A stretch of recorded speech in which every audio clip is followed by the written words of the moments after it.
I am the Tofu Golem. Please enjoy the video. In this video, I will explain how to connect your Apple Watch. First, make sure your iPhone is running the most current iOS. Next, fully charge your Apple Watch to at least 50% power. Then, keep both devices close to each other. Power on your Apple Watch by pressing and holding the side button until the Apple logo appears.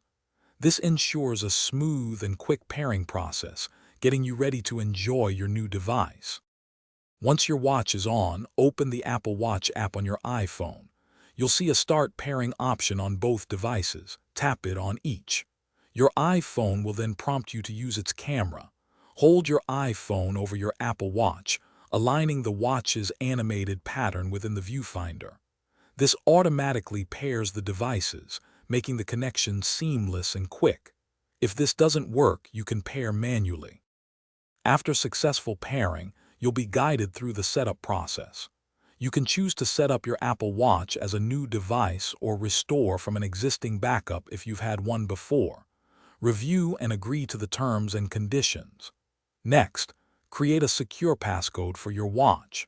This protects your personal data and enables features like Apple Pay, ensuring your information remains safe and accessible only to you. Finally, you'll have the option to install recommended apps and customize various settings, like text size and activity tracking. Your Apple Watch will then begin synchronizing data from your iPhone, which might take a few minutes depending on the amount of information. Once complete, your watch is ready to use. Also, if you're looking to freshen up your ride, check the description for a link to Little Trees, Black Ice, and other great deals.